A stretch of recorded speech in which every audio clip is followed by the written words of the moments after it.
이 세상에 빛으로 오신 예수 그리스도, 그러나 세상이 그분이 빛임을 알지 못하기 때문에 하나님께서는 한 사람을 택해서 빛의 증언자로 그렇게 보내셨다고 하고, 그 사람이 누구냐? 세례 요한이라 그렇게 요한은 말하고 있습니다. 오늘 본문에 보면은 이 세례 요한에게 예루살렘에 있던 유대인들, 24절에 보니까 그 사람들이 바리새인이었는데, 이 바리새인들이 자기들을 대표해서 제사장들과 레위인들을 요한에게 보내서 도대체 요한 네가 누구냐라고 하는 요한의 정체성에 대한 물음을 묻는 그런 말씀으로 시작이 됩니다. 말하자면 예루살렘은 유대 신앙의 중심지지요. 또 바리새인, 레위인, 대제사장이라 하면 그 신앙의 중심적인 위치를 차지하고 있는 사람입니다. 그런 이들이 그런 곳에서 이렇게 광야에 나와 있는 이런 요한에게 사람을 보내서 네가 누구냐라고 물었다는 말은 그만큼 요한이 그 당시에 많은 영향력을 주었다라는 것을 암시해 주고 있습니다. 그래서 와서 네가 누구냐라고 이렇게 묻는 거에 대해서 요한은 숨김없이 당당하게 얘기했는데, 그 첫 번째 대답이 나는 그리스도가 아니다라고 말했다는 겁니다. 사실 여기 보면 사람들이 와서 네가 그리스도냐라고 묻질 않았습니다. 그냥 네가 누구냐라고 했는데 나는 그리스도가 아니다라고 말한 것은 무엇을 의미하느냐? 요한이 당시에 그리스도, 메시아라는 소문이 파다하게 퍼졌다는 것을 암시하고 있습니다. 그랬더니 바리새인들이 보낸 사람들이 다시 묻습니다. 그러면 네가 그리스도가 아니면 그리스도 전에 오는 엘리야냐라고 묻습니다. 그랬더니 나는 엘리야도 아니다라고 말합니다. 그러면 선지자냐? 선지자도 아니다라고 이렇게 이제 대답을 주고받으니까 온 사람들이 도대체 그럼 너는 누구냐? 우리 보낸 사람들한테 가서 얘기를 해야 되는데 너는 네 자신을 뭐라고 부르느냐라고 그렇게 이제 묻지요. 그랬더니 요한이 얘기합니다. 나는 광야에서 외치는 자의 소리다 라고 그렇게 대답한 것을 오늘 본문 속에서 볼 수가 있습니다. 자기는 그리스도도 아니고 그리스도 전에 오셔서 그리스도를 이제 맞이할 그런 엘리야도 아니고, 그런가 하면 그리스도 메시아가 올 것을 예언하는 예언자도 아니고 그런 선지자도 아니고, 자기는 광야에서 외치는 그런 소리라라고 이렇게 얘기합니다. 사실 이거는 그 당시에 세례 요한의 그런 위치, 그의 인기랄까요? 사회에 주는 영향력에 의하면 굉장히 의아한 그런 대답입니다. 그 당시에 이 세례 요한이 한적한 도시를 떠나서 살았습니다. 그런데도 사람들이 도시에서 마을에서 그에게 말씀을 듣기 위해서, 세례를 받기 위해서 그에게 몰려왔다는 말은 그만큼 그가 그 당시에 소위 말하는 사람들 가운데 인기가 있고 영향력을 주는 사람이었다라는 것을 알 수가 있습니다. 이것이 그냥 우리가 그냥 얘기하는 게 아니라 그 당시의 역사를 기록한 요세푸스라는 유대인 역사가가 있습니다. 그 요세푸스가 쓴 유대인 역사를 보면 당시에 있어서 이 세례 요한이 얼마나 인기가 있는지, 사실은 예수님보다 훨씬 더 인기가 많았습니다. 그리고 사람들 중에는 요한이야말로 그들이 기다렸던 메시아다, 그리스도다 라고 그렇게 추측하거나 아예 그렇게 그냥 단언적으로 얘기하는 사람들이 꽤 있었다는 것을 역사의 기록에서도 볼 수가 있습니다. 자, 그러니까 그런 명성과 인기와 또는 영향력을 가진 사람이라고 하면 뭐 자기 입으로 내가 그리스도야 뭐 이렇게 말하기는 좀 그렇다 손 치더라도 엘리야라든가 선지자라고 말하는데 그거 주저하는 필요가 없습니다. 뭐 그 정도는 된다고 얘기해도 누구도 시비를 걸 만한 위치는 세례 요한이 아니었다는 것입니다. 그런데 이 세례 요한이 자기는 그리스도는 물론 아닐 뿐만 아니라 엘리야도 아니고 선지자도 아니고 나는 광야에서 외쳐지는 소리다 라고 그렇게 말했다는 얘기입니다. 여러분, 이 광야에서 외치는 소리 어떻습니까? 이렇게 쫙 그 뉘앙스를 들으면 어떻죠? 굉장히 그 고고한 그런 모습이 보이죠. 이 세상하고는 타협하지 않은 그런 정의를 외치는 사람의 모습이 우리에게 이렇게 보여집니다. 또 광야라고 하는 것은 사람들이 모여있는 곳이 아니니까 사람들의 비율을 맞추려고 하는 얘기가 아니라 자기가 말하고 싶은 것들을 그렇게 아무런 거리낌 없이 외치는 그런 꼿꼿한 기백의 정의를 외치는 자의 모습이 우리가 주로 연상이 됩니다. 그래서 이 광야에서 외치는 자의 소리를 얘기할 때는 언제나 광야라고 하는 것에 담은 의미와 광야에서 외치는 소리가 담은 의미들을 주로 우리가 그렇게 많이 얘기들을 합니다. 광야란 어느 곳이냐? 사람이 모여 사는 곳, 그리고 사람이 살 수 있는 곳이 아니니까 광야는 하늘을 의뢰하고 하늘만 바라보고 의존하고 사는 곳이다. 그러니까 우리도 그렇게 광야처럼 하늘을 의존하고 삶을 삽시다. 좀 은혜되는 말씀이죠. 그리고 그 속에 외쳐지는 이야기, 소리라는 게 뭐냐? 아까도 얘기했지만 도시나 사람들이 많은 곳에서는 사람들이 듣고 싶은 얘기를 해야 되는데, 그런데 여기 광야는 어차피 사람이 없는 곳이에요. 그러니까 그런 사람들이 원하는 것들 대신에 자기가 외치고 싶은 것을 마음껏 외치는 소리. 그러니까 우리가 이 세상을 살면서 사람들에게 연연하지 말고 그리고 우리 자신의 오름대로 살아가는 삶을 살자. 대단히 좋은 그런 깨달음과 도전을 주는 그런 가르침인 것은 틀림이 없습니다. 제가 공부한 서울의 감리교신학대학에 교가가 있습니다. 아니 대학교 교가도 기억하냐? 물론 뭐 입학식 때 한번 부르고 졸업식 때 한번 부른 게 다행이지만 이게 생각이 나더라고요. 교가 1절이 이렇게 되어 있습니다. 광야에 소리치며 굽은 길 곧게 하니 그 이름은 예언자, 그 이름은 예언자.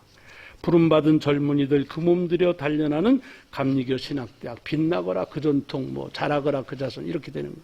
그러니까 신학생, 목회자가 뭐냐? 광야에 외치는 자의 소리로 길림을 받아야 된다는 거예요. 이 세상에 야합하고 그렇게 살지 않고 좀 품격을, 거룩한 품격을 갖추는 그런 곳이다라는 것을 이제 의미하는 내용입니다. 그러니까 광야에 외치는 자의 소리, 그러면은 아무튼 우리 속에는 좀 예사스러운, 세상과는 좀 분리된 그런 모습을 연상할 수 있고 반듯한 소리가 외쳐지는 듯한 그런 생각을 가지고 있습니다. 오늘 여기 이 요한이 자기가 광야에서 외치는 자의 소리라고 말할 때 물론 그는 그렇게 실제로 살았습니다. 그러나 일반적인 광야나 또는 광야에서 외치는 소리를 자기가 외치고 싶은 얘기를 외치는 사람이라는 말이 아닙니다. 오늘 본문에 보면 요한은 자기가 광야에서 외치는데 그 외치는 말이 무엇인지 분명하게 여기 명시되어 있습니다. 오늘 23절에 보면 나는 선지자 이사야의 말과 같이 주의 길을 곧게 하라고 광야에서 외치는 자의 소리다. 선지자 이사야가 예언한 대로 주의 길을 곧게 하라라고 하는 이야기를 외치는 소리다. 그냥 아무도 없으니까 내 마음대로 내가 외치고 싶은 소리 그냥 막박 외쳐지는 것이 아니라 선지자에 의해서 예언한 말씀 중에서 주의 길을 곧게 하라라고 하는 그 말을 외친다는 겁니다. 여러분 이 말씀은 여러분 아시는 대로 이사야 40장에 기록된 말씀입니다. 40장 3절을 보면 이렇게 되어 있습니다. 여호와의 길을 예비하라. 골짜기마다 도두어지며 산마다 언덕마다 낮아지고 고르지 아니한 곳이 평탄하게 되며 험한 곳이 평지가 될 것이요 여호와의 영광이 나타나고 모든 육체가 그것을 함께 보리라. 여러분 이 광야에서 주의 길을 곧게 하라라고 외쳤다는 말을 들으면 얼핏 들으면 이 세례 요한이 얘기하는 것이 광야에 길이 없는데 길을 좀 고든 길을 뭐 고속도는 아니라 할지라도 길을 내는 작업을 하라라는 그런 지시로 들리지만 그렇지 않습니다.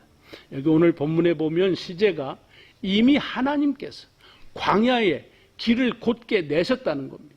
굽은 것을 피시고 낮은 것은 올리고 높은 것은 깎아서 그래서 고든 길을 하나님께서 내셨다 하는 사실을 전하라, 외치라 하는 것을 얘기하고 있습니다. 여러분 이사야는 여러분 잘 아시는 대로 제1 이사야와 제2 이사야 이렇게 나누죠. 1장부터 39장까지를 제1 이사야라 그래요. 거기 내용이 뭡니까? 이스라엘 백성들이 하나님 말씀에 순종하지 않고 사니까 그렇게 살면 징계할 것이다. 징벌할 거다. 경고의 말씀이죠. 그런데 40장부터 마지막까지는 어떻게 됩니까? 그거하고 정반대죠. 예. 오히려 이제 징계를 당한 이스라엘 백성들에게 하나님께서 그 모든 죄를 용서하시고 이제는 회복하신다라는 말씀을 이제 기록한 것이 제2 이사야의 말씀입니다. 그래서 이사야 40장 처음 시작하는 1절은 어떻게 시작되냐면 너희 하나님이 이르시되 너희는 위로하라. 내 백성을 위로하라. 어떻게? 너희는 예루살렘의 마음에 닿도록 말하며 그것에게 외치라. 그 노역의 때가 끝났고 죄악의 사함을 받았느니라. 그의 모든 죄로 말미암아 여호와의 손에서 벌을 패나 받았느니라 할지니라. 무슨 뜻입니까?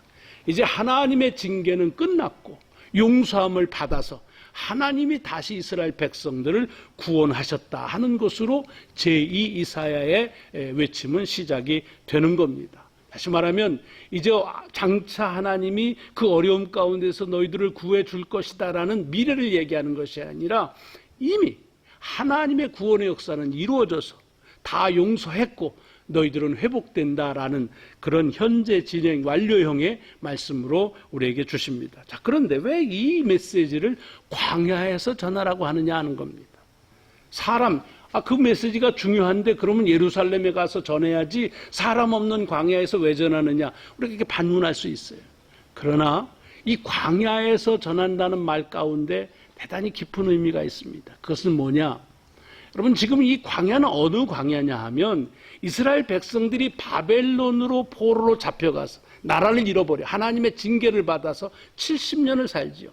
그리고 나서 하나님께서 이제 그 모든 노역을 푸시고 용서하심으로 그들을 다시 이스라엘로 예루살렘으로 다시 돌아오게 하십니다. 광야는 어느 곳이냐? 바벨론에서 이스라엘로 돌아오려면 거쳐야 되는 과정이 광야입니다. 그래서 이사야를 통해서 하나님께서는 그 광야에서 곧게 하셨다는 구속하셨다는 용서하셨다는 말을 전하라는 말은 뭐냐? 이미 바벨론을 떠나고 아직 예루살렘에 도착은 하지 않았지만 그러나 그 하나님의 구원의 역사의 한 복판에서 지금 하나님은 이렇게 구원의 역사를 이루셨다는 사실을 증거하라 그런 말씀입니다. 여러분 우리가 하나님의 구원을 영어로 두 단어로 얘기합니다. Already but not yet 이런 말을 합니다. 하나님의 나라는 이미 already 이미 우리에게 시작되었다. but not yet 이미 그러나 아직 완성되지 않았다. 이게 광야라는 거예요. 바벨론에서는 이미 떠났어요. 그러나 아직 예루살렘에 도착하지 않은 그 과정 그것이 광야고 그 과정 가운데에서 하나님께서는 그 하나님의 행하신 구원의 역사를 선포하라고 하는 얘기입니다. 그런 의미에서 광야에서 외치라는 겁니다. 자, 그렇다고 한다면 그걸 누가 외치는가? 우리가 얼핏 생각하면 세례 요한이 외치는 것처럼 생각하지만 오늘 본문에서 요한은 그렇게 말하지 않습니다. 자기가 외친다고 하지 않습니다. 이사야도 그렇습니다. 이사야가 하나님의 구원의 역사가 이미 시작됐고 이룰 것이다라고 하는 이런 이 하나님의 나라를 선포하는 것이 누구냐? 그리스도이십니다. 메시아이십니다. 그러니까 옛날 광야에서 외치는 자의 소리라고 하는 것을 예수 그리스도의 모습에 보면 하나님께서 그리스도를 이 땅에 보내신 이유가 뭡니까? 하나님께서 우리를 사랑하시고 우리의 죄를 용서하셨다. 그리고 다시 재림할 때 그 모든 것을 완성할 것이다라는 하나님의 나라를 선포하시기 위해서 보내신 것입니다. 그러니까 여기 광야에서 외치는 자의 소리를 외치는 자는 누구냐? 그리스도, 예수 그리스도를 말하고 있습니다. 그러면 요한은 누구냐? 오늘 분명하게 얘기합니다. 자기는 그렇게 외치는 자의 소리다, 보이스다라는 얘기입니다. 자기는 소리일 뿐이라는 겁니다. 여러분 이걸 이해하시려면 이 요한복음을 기록한 이 사도 요한이 예수님에 대해서 뭐라고 했냐면 그는 말씀이라고 말합니다. 워드라고 말합니다. 그게 하나님의 말씀인 예수 그리스도 그것을 다른 사람들에게 들을 수 있도록 전해지는 수단이 뭐예요? 보이스라는 거예요. 소리라는 거예요. 그러니까 세례 요한은 자기 자신을 자기는 말씀이 아니고 그 말씀을 전하는 소리다. 소리일 뿐이다. 이렇게 말합니다. 여러분, 이 세상에는 소리가 많습니다. 그런데 다 보이스라고 말하지 않습니다. 뭐 어쩌다가 이렇게 뭐 삐걱삐걱 소리가, 물론 자체적 소리 내는 경우는 거의 없습니다. 어떤 소리를 내는 주체가 있어서 그게 소리를 내야 이제 소리가 나는 거지요. 새가 소리를 내야 새 소리가 되고, 사람이 소리를 내야 사람 소리가 되고, 개가 소리 내면 개 소리가 되는 거예요. 소리를 내는 주체가 있을 때 그 보이스를 통해서 그 주체가 내려고 하는 소리가 나가는 거예요.